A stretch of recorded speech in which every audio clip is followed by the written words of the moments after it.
Assalamualaikum warahmatullahi wabarakatuh. Waalaikumsalam. Alhamdulillahilladzi lam yazal 'aliyya wa lam yazal fi'luhu samiyya. Fitratun min bahri judihi tamla'ul ardhariya wa nasratun min 'aini ridhahu tusayrul kafira waliya.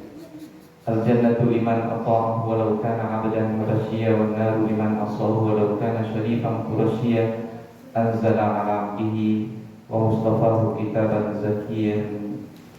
Tilkal jannatul lati nurithu min ibadina man kana taqiyyan. Asyhadu an la ilaha illallah wahdahu la syarika lah wa asyhadu anna Muhammadan abduhu wa rasuluhu la nabiyya ba'dah.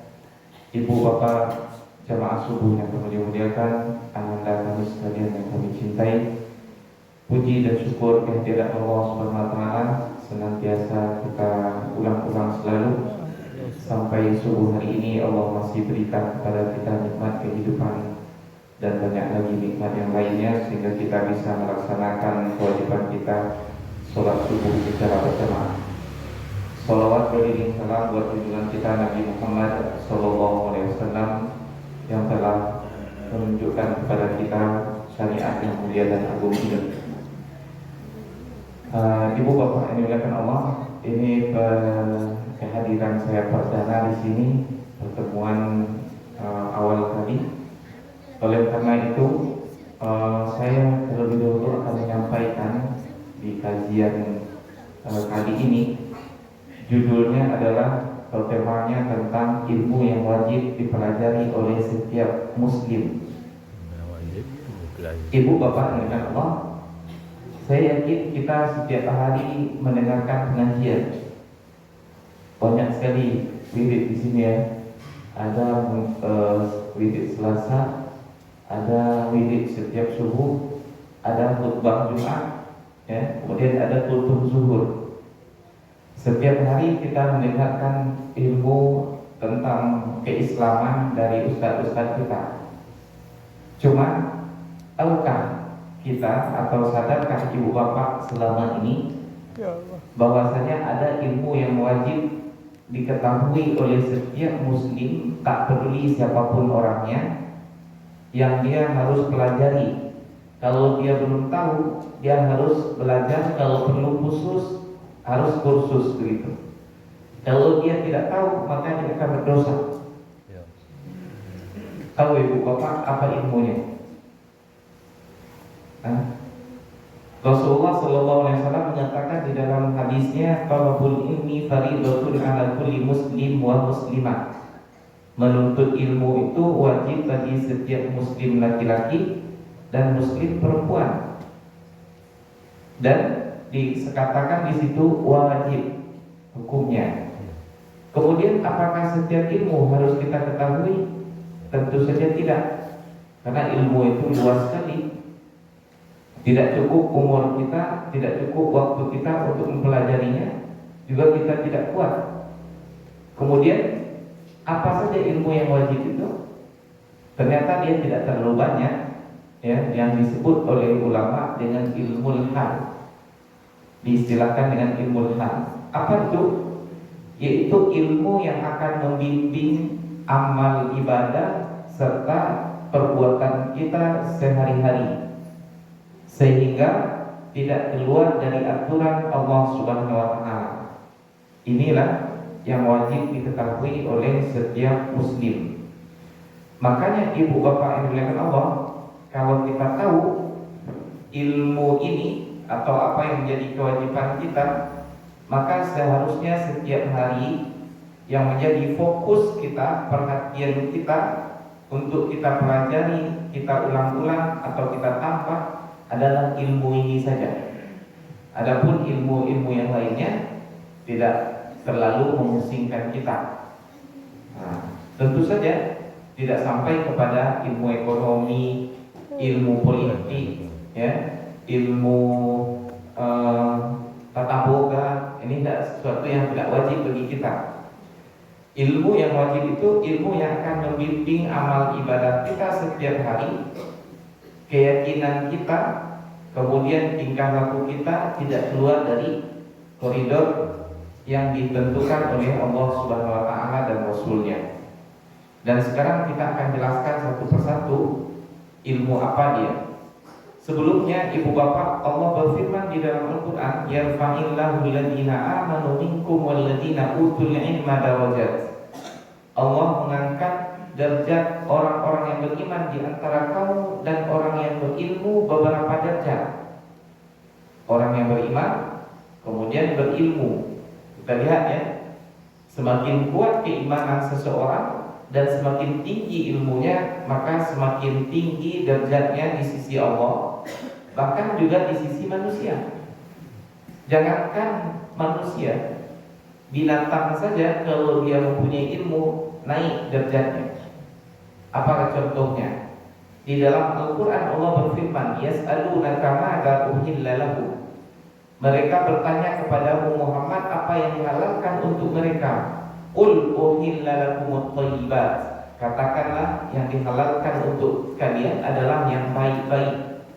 Wa ma 'allamtum minal jawarihi mukallibina tu'allimunahunna mimma 'allamakumullah. Dan binatang yang ditangkap oleh binatang yang sudah kalian latih terlebih dahulu, yang sudah berilmu, biasanya yang digunakan seperti ini adalah anjing. Ya, di sini mukallibin dari kata-kata kalbun, anjing. Jadi binatang yang ditangkap oleh anjing yang sudah terdidik, yang sudah terlatih, maka itu halal untuk kita makan. Ibu bapak tahu kan binatang yang namanya anjing itu najis. Kalau dijilat oleh anjing, bejana kita, piring umpamanya, maka dia harus dicuci 7 kali, salah satunya dengan tanah, karena dia najis besar. Tapi kalau anjing ini sudah terdidik, terlatih, buruan tangkapan dia itu halal untuk kita makan. Ya, anjing saja naik pangkatnya, titelnya atau derajatnya karena dia terlatih atau berilmu, apalagi kita manusia. Maka semakin tinggi, semakin berilmu kita, semakin tinggi pula derajat di sisi Allah Subhanahu wa taala, kemudian di sisi manusia juga. Sekarang kita langsung saja, ilmu apa yang wajib kita pelajari tersebut, sehingga nanti ibu bapak kalau kita sudah tahu ini, maka kalau datang ustaz begitu kita bisa meminta kepada dia, masalah ini kami masih kurang, atau masalah ini masih ragu, masalah ini sudah lupa lagi, tolong diulang begitu. Sehingga dia datang, ustaz itu datang ke sini bukan asal datang saja kemudian menyampaikan apa yang ingin dia sampaikan, tapi sesuai dengan apa yang kita butuhkan gitu. Dan juga supaya pengajian kita tidak terulang-ulang. Lihat ibu bapak, sebentar lagi musim Isra dan Mi'raj. Pengajian ada 7 dalam seminggu. Ke 7-7-nya pasti ustaz itu menyinggung Isra dan Mi'raj terulang-ulang. Ya. Kenapa? Karena kita tidak tentukan apa yang akan dikajinya. Nah, sekarang kita mulai. Ilmu apa saja yang wajib kita pelajari? Pertama adalah ilmu yang berkenaan dengan akidah, yang akan meluruskan tauhid kita kepada Allah Subhanahu wa taala, yang terangkum di dalam rukun iman.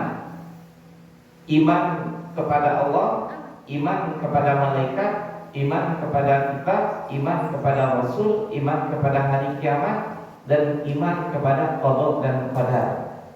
Ini harus duduk dengan jelas di dalam keyakinan kita, sehingga kita beriman kepada yang 6 ini betul-betul benar. Ibu bapak yang dimuliakan Allah, menurut kita barangkali ketika kita sudah bersyahadat, kemudian tinggal di lingkungan orang-orang muslim, dilahirkan dari ibu bapak yang muslim, kita sudah beriman dengan benar saja begitu. Tapi betapa banyaknya kita lihat ya, di lingkungan kita, di sekitar kita, masyarakat kita yang muslim, tapi masih juga tidak menunjukkan bahwa dia adalah orang beriman. Contohnya, dia sholat ke masjid rajin, tapi berdukun jalan terus.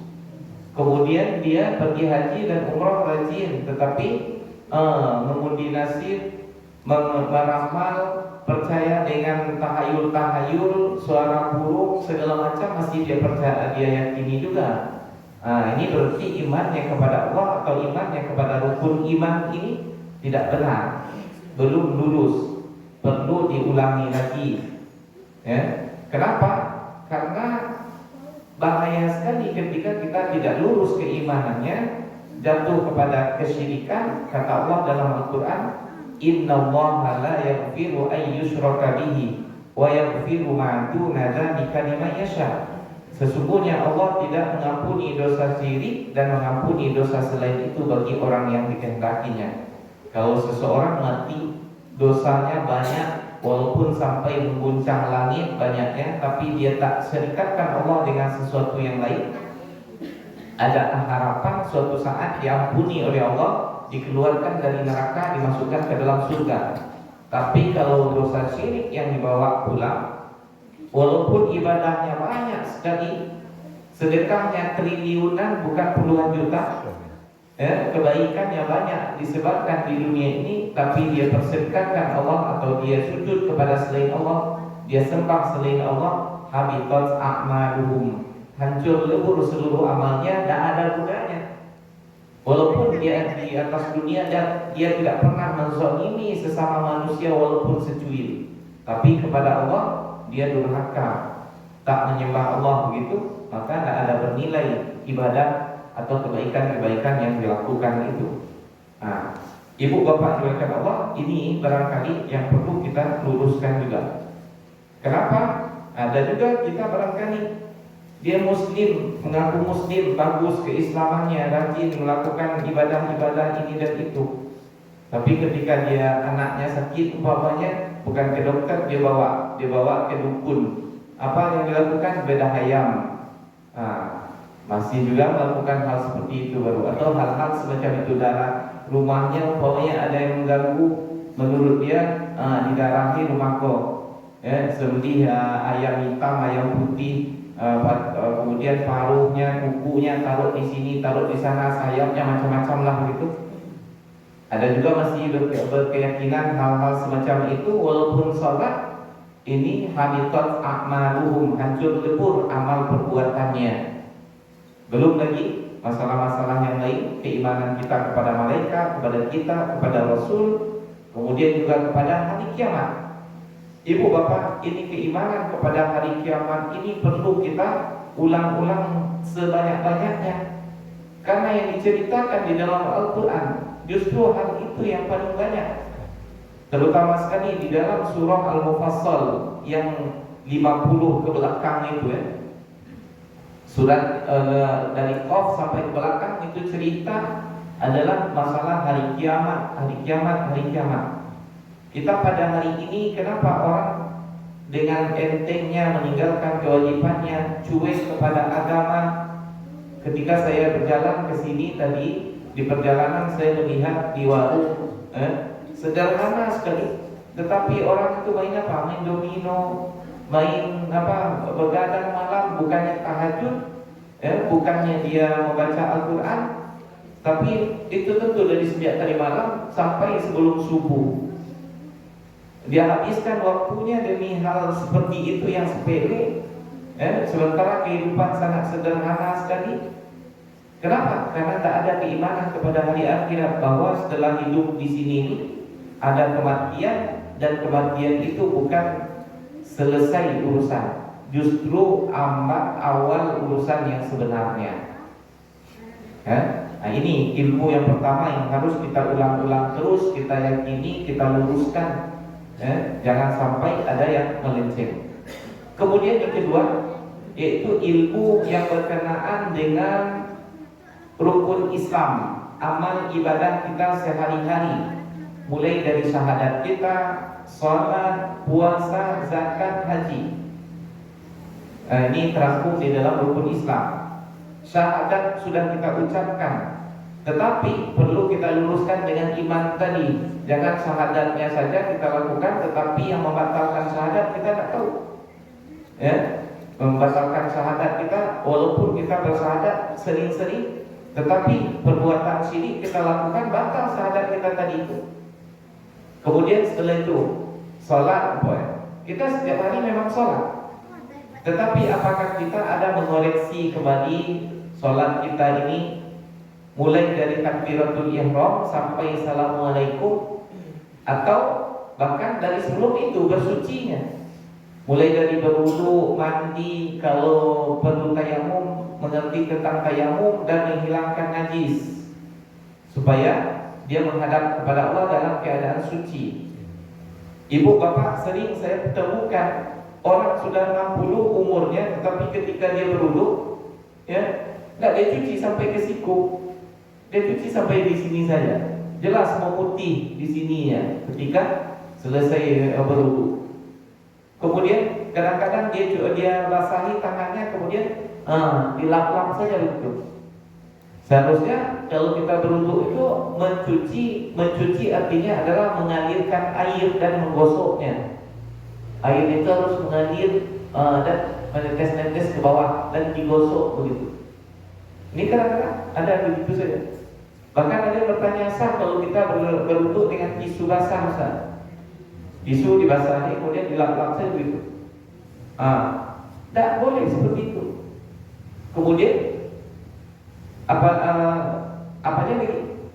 Cara mandinya, kemudian bertayamum kalau dibutuhkan, ya, ketika kita umpamanya di pesawat bagaimana, dan lain-lainnya, mulai dari sholat takbiratul ihram sampai salam, apakah sudah betul-betul kita lakukan sesuai dengan sunnah Rasul atau masih tradisi kebiasaan yang kita lakukan selama ini?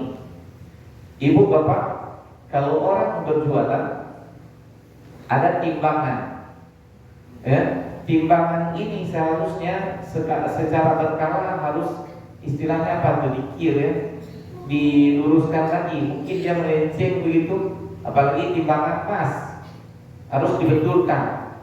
Jangan sampai timbangan ini melenceng sehingga terkurangi haknya pembeli, atau justru hak kita terkurangi. Yang seharusnya sudah sekilo masih 900 gram, itu kan kita yang rugi.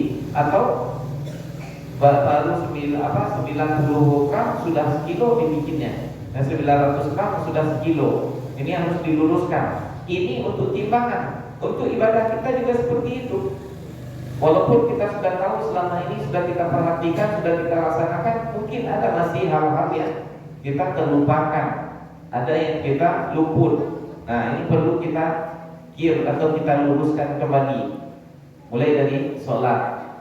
Kemudian kalau datang bulan Ramadan, perlu kita mempelajari lagi tentang Ramadan. Ini sekarang, sebentar lagi 70 hari lagi datang Ramadan. Seharusnya kita belajar tentang Ramadan itu sekarang, bukan di bulan Ramadan. Kita belajar tentang Ramadannya di bulan Ramadan. Padahal di bulan Ramadan itu sudah tidak prakteknya. Jadi kalau ibu bapak di sini umpamanya ingin mengetahui, mengulang lagi tentang puasa Ramadan, di bulan Sya'ban datangkan ustaznya, atau diulangkan kaji itu, bukan di bulan Ramadannya. Bulan Ramadan ustaz jangan cerita Ramadan lagi, kita tinggal jalankan gitu. Harusnya begitu. Kemudian ketika kita sudah mempunyai harta senisab, kita harus mengetahui bahwa kita punya kewajiban untuk berzakat. Dan ini harus kita ketahui berapa harta kita yang harus kita zakatkan itu, ya. Kalau untuk pengeluarannya tidak mesti kita tahu dalam-dalam. Cukup, Ustaz, saya sudah punya uang 2 miliar, berapa zakatnya? Pokoknya gitu, ya. Nah, bagaimana cara mengeluarkannya, kepada siapa dikasihkan? Nah, ini tidak terlalu susah. Selanjutnya, kalau ibu bapak diberi oleh Allah rezeki mudah untuk pergi ke Mekah, haji atau umroh, ini wajib kita belajar tentang haji dan umroh dengan dalam, bukan ala kadarnya.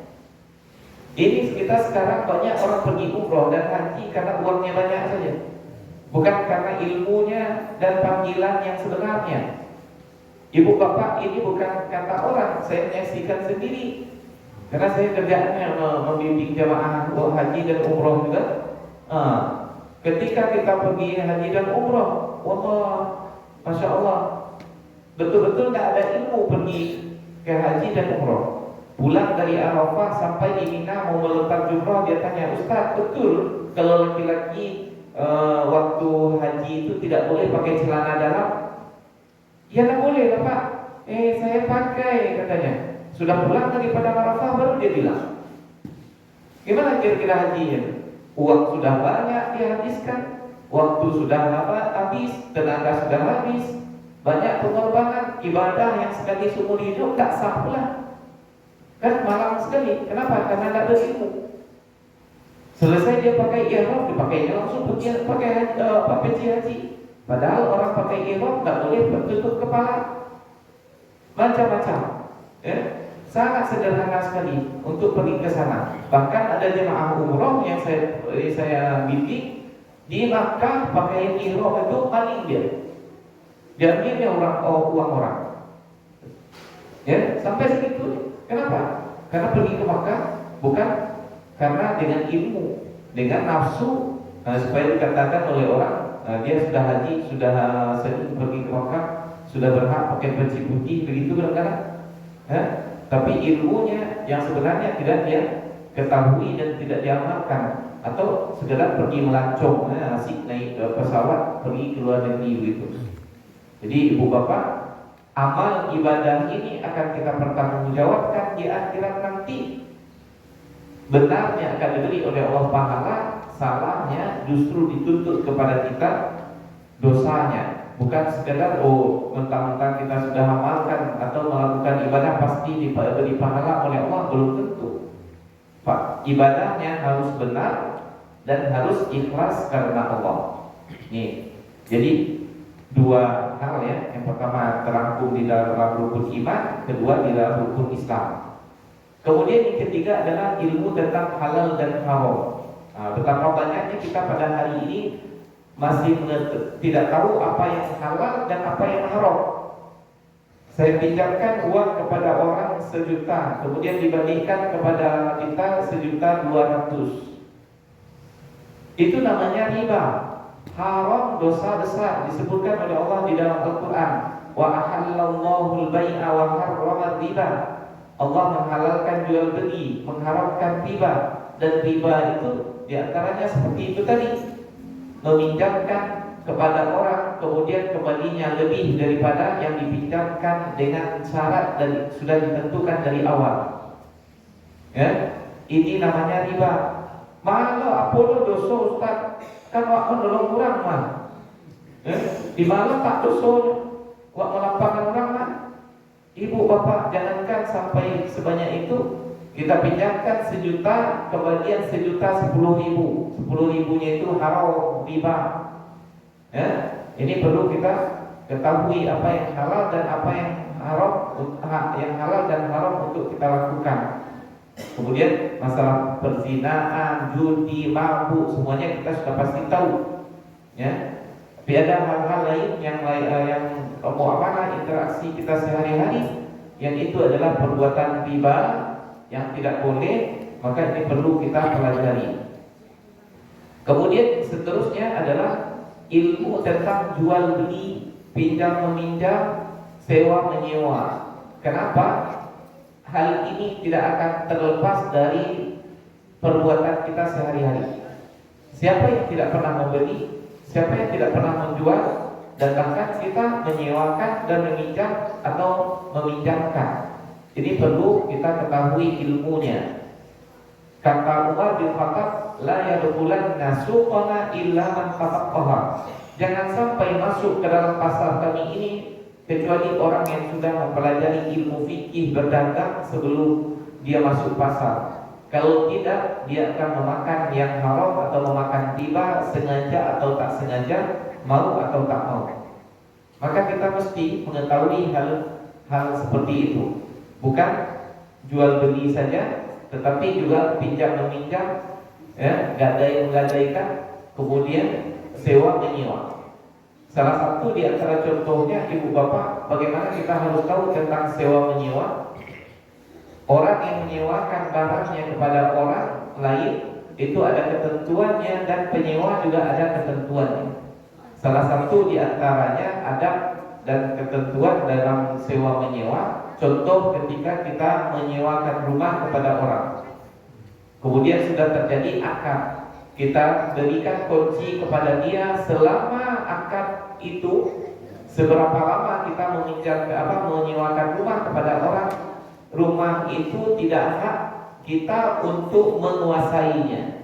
Walaupun itu adalah hak milik kita sebenarnya, kita haram masuk ke dalam rumah itu. Ini saya dapat pengaduan dari mahasiswa, Ustaz, tuan rumah kami itu jahat. Kenapa? Dia punya kunci duplikat. Ketika kami pergi kuliah, dia masuk ke dalam kamar kami, dia satroni si kamar. Ini kan jahat namanya. Ya? Walaupun itu adalah rumah kita, barang-barang tidak ada yang diambil, tapi sekedar masuk saja, bukan dosa kecil, dosa besar itu hukumnya. Ibu bapak, hal seperti ini mesti diketahui oleh setiap muslim supaya dia tidak salah dalam bertindak. Ya, mungkin kita menganggap hal biasa saja, apabila dosa. Ya. Nah, ini ilmu tentang jual beli. Contohnya lagi, jual beli emas. Itu ada ketentuan khususnya, tak boleh berhutang beli emas. Kalau berhutang beli emas itu terjadi riba. Emas itu harus dan biyadin, ya, di dalam satu majlis kontan langsung selesai urusan. Tidak bisa, besoklah saya bayar uangnya, tidak bisa ya. Atau saya serahkan uangnya sekarang, emasnya besok, tidak boleh. Jangankan besok, sebentar lagi, 1 jam lagi, tidak boleh.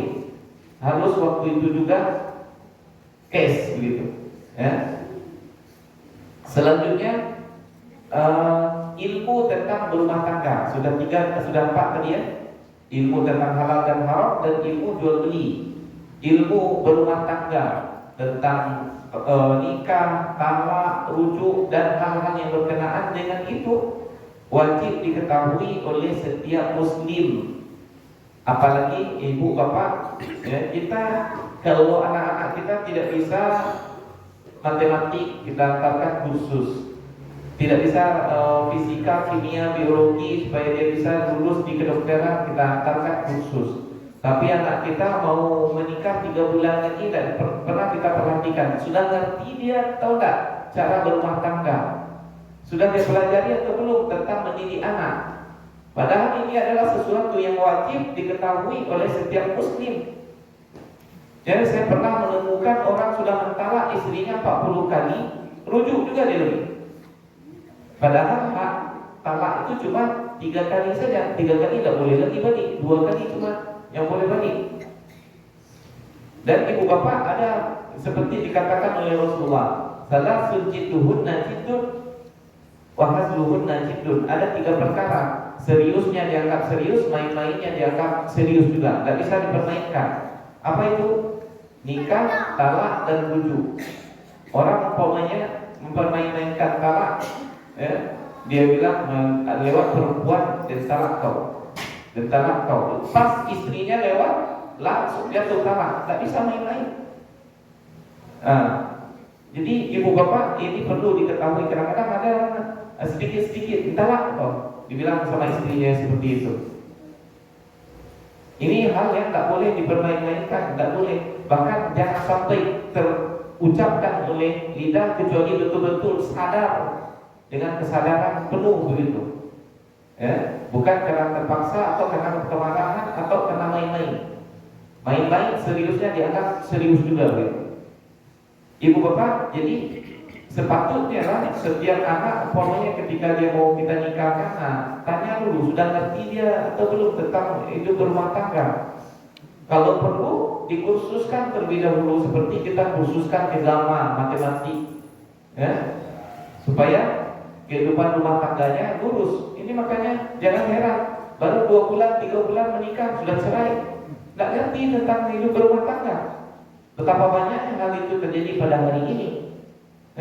Pernikahan seolah permain-mainan saja. Ini hal yang tak bisa dimain-mainkan karena seumur hidup, bahkan untuk bisa sampai ke akhirat akan kita pertanggungjawabkan.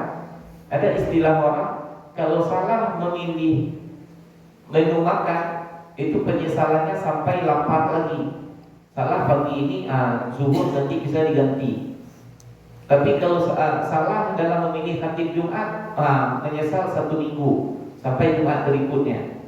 Menyesal memilih tukang cukur, menyesal sebulan. Salah memilih tukang cukur, menyesal sebulan.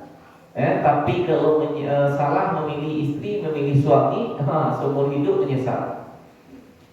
Dan kalau salah memilih agama, sampai ke akhirat menyesal nanti. Nauzubillah.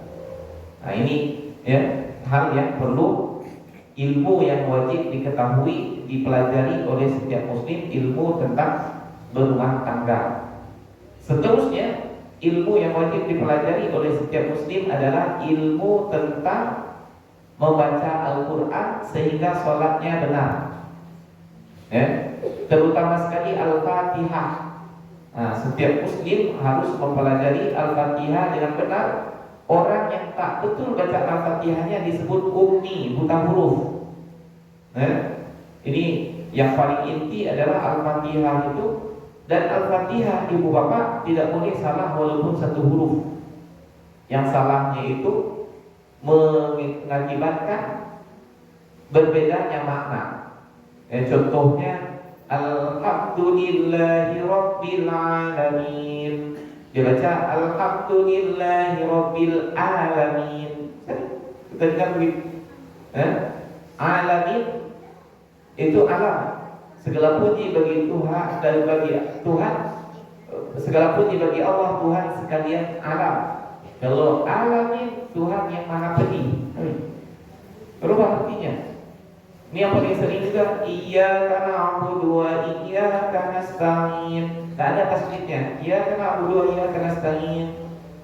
Kalau iyyaka hanya kepada Engkau ya Allah, kalau iyyaka artinya kepada matahari jadinya. Kafir kita.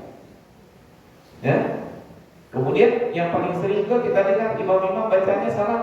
Ihdinas syiratal mustaqim. Dikira mantap pula gitu. Kan dia short gitu. Ihdinas syiratal mustaqim. Baca sama dia, Ihdinas syiratal mustaqim. Kata makmumnya di depan, oh pasti imamnya syiratal mustaqim. Itu sudah batal salat. Tunjukilah kami ke jalan yang lurus. Ihdinas siratal mustaqim. Kalau syirat berubah jadi syin, artinya adalah syirat itu kepiting yang warnanya merah, hidupnya di air tawar. Kalau bahasa orang kampung itu sirangka atau ketam bahasa Indonesia. Jalannya miring. Kita minta kepada Allah, ya Allah tunjuki kami ke sirangka yang jalan lurus. Ada. Jalannya miring diciptakan Allah. Jadi hati-hati. Siratal ladzina an'amta. Ini siratal ladzina an'amta. Satu dengan alif, satu dengan ain. Harus jelas. An'amta alaihim. Kadang-kadang ada juga tidak jelas antara ta dengan tu. Siratal ladzina an'amtu alaihim. Kalau tu dia baca kafir dia. Kenapa? Jalan yang telah engkau beri nikmat atas mereka ya Allah. Kalau dia baca tu, jalan yang telah aku beri nikmat, aku jadi Tuhan, dia seperti Fir'aun jadinya.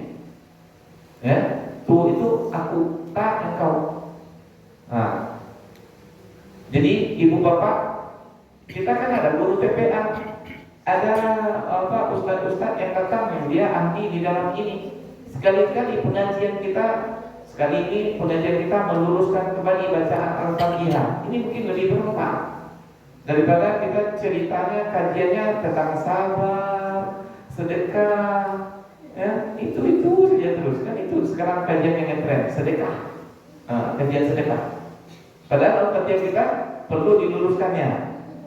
Ibu bapak mungkin yang pergi umroh, haji, setiap tonggak di Masjid Nabawi itu banyak duduk di sana syekh-syekh, dipanggilnya, sini baca Al-Fatihah untuk memastikan apakah Al-Fatihah kita sudah lulus atau belum.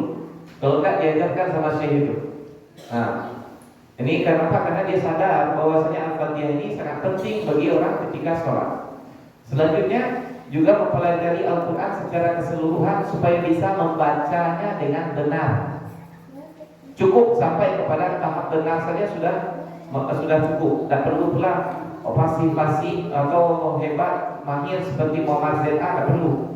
Pokoknya sudah sah dibawa sholat cukup, ya. Tapi harus ada standar sah benar tajwidnya, yang hurufnya itu sesuai dengan tempat keluarnya.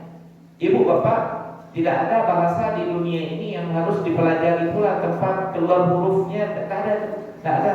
Ibu guru di sekolah mengajarkan membaca kepada murid-murid A, B, C.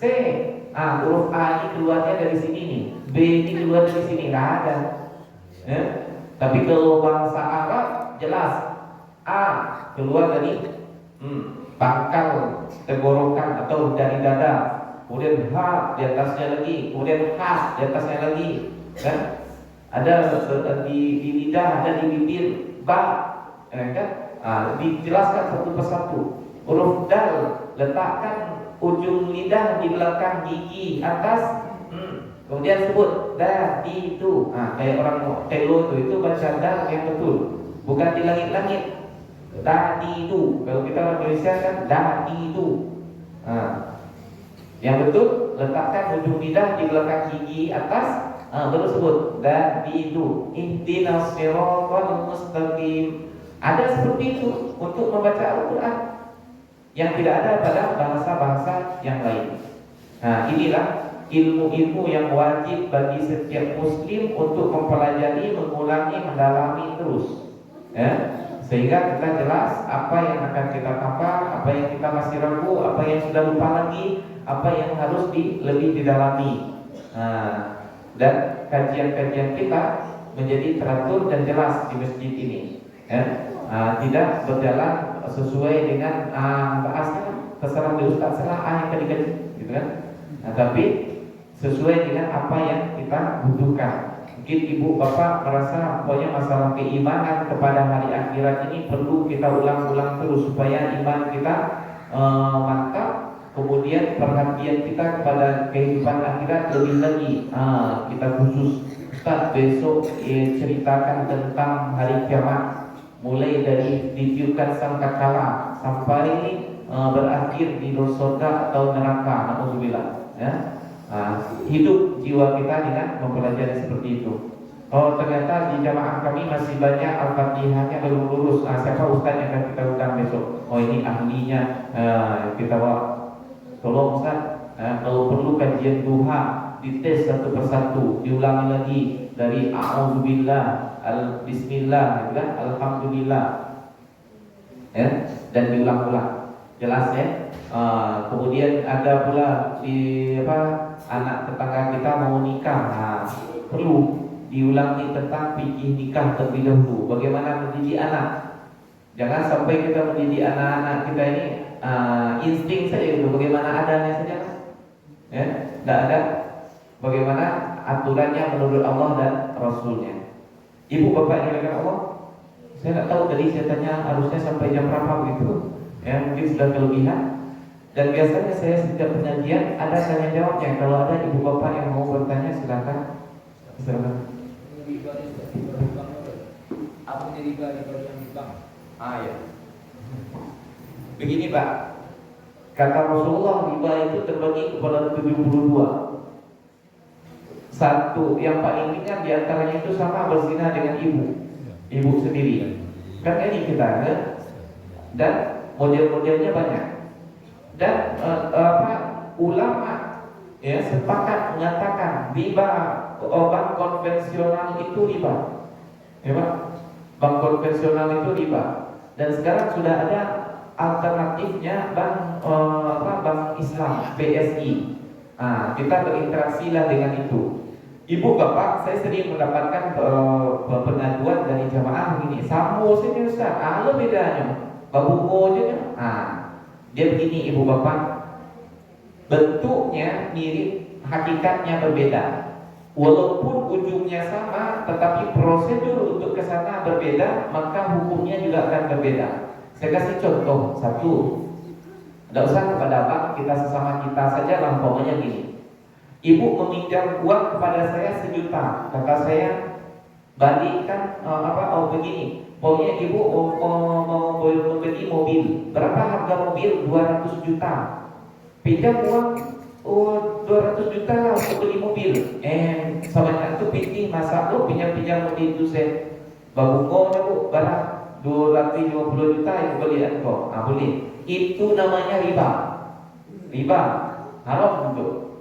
Tapi kalau begini, saya mau beli mobil berapa harganya 200 juta. Saya tidak punya uang cash. Saya tidak punya uang cash. Terus bagaimana? Tolong belikan uang mobil itu 200 juta. Saya jual lagi kepada saya dengan cicilan. Cicilannya berapa? 250 juta, tapi dicicil. Ini sah. Contoh gini. Bapak pokoknya mau beli mobil 200 juta di showroom. Saya pergi dengan Bapak.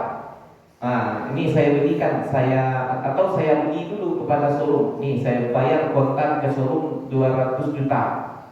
Nanti Bapak cicil kepada saya 250 juta dalam waktu 2 tahun. Ini halal. Kan akhirnya sama-sama 250 juta bayarnya Pak. Cuma caranya berbeda, beda hukumnya. Itulah yang perlu kita pelajari. Jadi bank konvensional itu haram meminjam di sana atau transaksi di sana. Tapi tidak seluruh transaksi pula, haram. Ya. Tapi sekarang sudah ada alternatifnya, yaitu Bank BSI. Supaya kita lebih aman, maka berinteraksilah dengan Bank BSI, Bank Syariah Indonesia. Ya, jadi kalau kita pokoknya mau membahas satu persatu ini dalam banyak kajian yang harus kita jelaskan, yang terangkum di dalam fikih muamalah. Jadi untuk alternatif maka berinteraksilah dengan Bank BSI gitu. Ya. Kemudian apa kata Rasulullah, di akhir zaman nanti orang akan makan riba, mau tak mau. Kalau dia tak mau, paling kurang dia akan memakan kirnya, getah-getah atau debu-debunya. Dan itulah kita kenyataannya pada hari ini. Siapa yang bisa terlepas dari bank? Walaupun sudah ada Bank BSI umpamanya. Tapi kalau kita mau mengirim uang ke luar negeri atau dari luar negeri ke sini, mesti menggunakan bank konvensional juga. Atau kita pegawai negeri atau pegawai lah. Ternyata kantor kita berhubungannya dengan bank BNI, bank BCA, gaji dimasukkan ke sana. Akhirnya kita terpaksa juga ikut. Jadi makanya kita harus banyak-banyak beristighfar, mohon ampun kepada Allah. Kenapa? Karena ini sudah darurat jadi. Ya, kalau yang terpaksa itu sudah darurat jadi. Suatu kemestian tidak bisa kita hindari. Namun sedapat mungkin kita berusaha jangan berinteraksi dengan bank konvensional, ya, berinteraksinya dengan bank syariah. Ya, Pak. Kalau bisa dagang mana tak? Dagang. Bisa kita dagang biasa kita sama Cina. Ya. Ini sama kita. Ini sama kita. Iya, kan itu saya bilang tadi Pak. Ada hal-halnya yang kita terpaksa gitu. Ini seperti yang dikatakan Nabi tadi itu. Ya, kalau kita usahakan saja Pak, kalau ada bunga-bunganya begitu jangan dimakan, tetapi disedekahkan kepada kepentingan umum. Ada pula caranya Pak.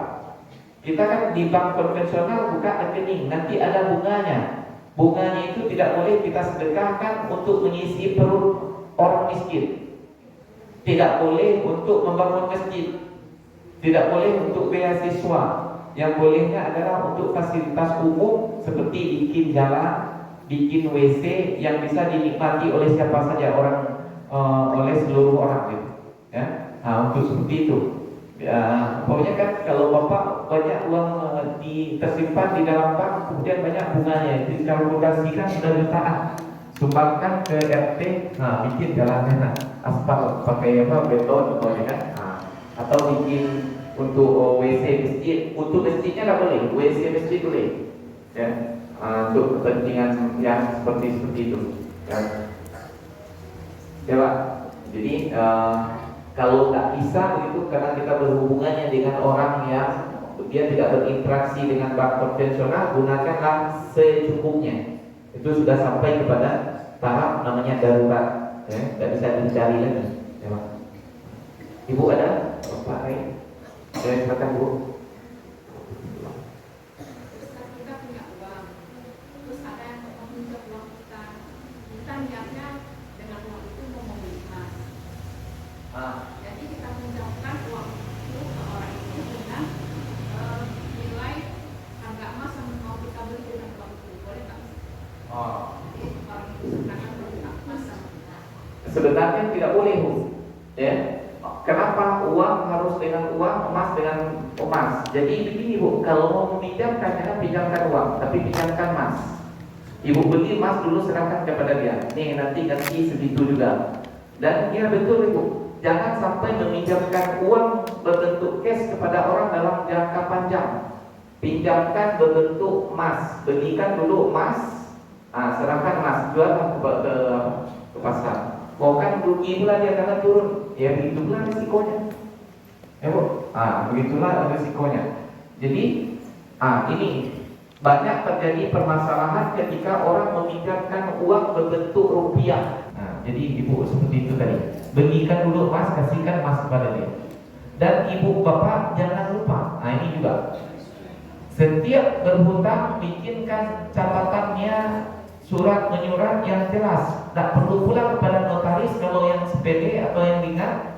Ya, kalau yang sudah berpuluhan juta, ratusan juta harus ke notaris supaya jelas ada hukumnya. Allah mengatakan di dalam Al-Quran surat Al-Baqarah ayat 282, ayat terpanjang di dalam Al-Quran tentang masalah hutang. Apabila kalian berhutang maka catat.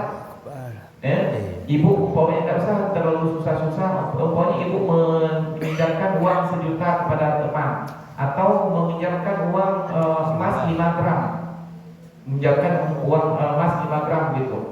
Bikin nama, siapa namanya, Siti Hawa, tempat tanggal lahir, Padang sekian-sekian, kemudian alamat sekarang, nomor KTP tersebut sebagai pihak pertama. Kemudian nama Aminah, tempat tanggal lahir, kemudian alamat, nomor KTP disebut pihak kedua. Di bawah ceritanya pihak pertama meminjamkan uang kepada pihak kedua sebanyak 5 gram emas, dan berjanji akan mengembalikannya setahun ke depan, tanggal 6 Januari tahun 2004. Harus jelas seperti itu. Kemudian ditandatangani oleh peminjam, kemudian ditandatangani oleh yang meminjamkan, kemudian kenapa? Ini ada hitam di atas putih. Kalau terjadi apa-apa, ini buktinya. Ada saksi 2 orang. Kalau umpamanya, dan Ibu Bapak kalau kita berhutang, kasih tahu keluarga kita. Jangan sampai kita saja yang tahu. Kenapa? Kan kita tak tahu nasib kita ini bagaimana. Tiba-tiba kita meninggal mendadak, kan? Baik kita mempiutangi atau berhutang, kasih tahu. Saya berhutang kepada Sianu sekian 5 gram emas, ini suratnya, saya taruh suratnya di sini. Kalau saya umpamanya nyampang meninggal, tolong bayarkan. Atau jual ini, bayarkan ke sana. Sudah ada wasiatnya. Harus jelas-jelas seperti itu, supaya kita tidak meninggal dalam keadaan berhutang. Dan betapa banyaknya orang meninggal hutangnya tak jelas, piutangnya tak jelas, menjadi beban nanti di akhirat. Bu.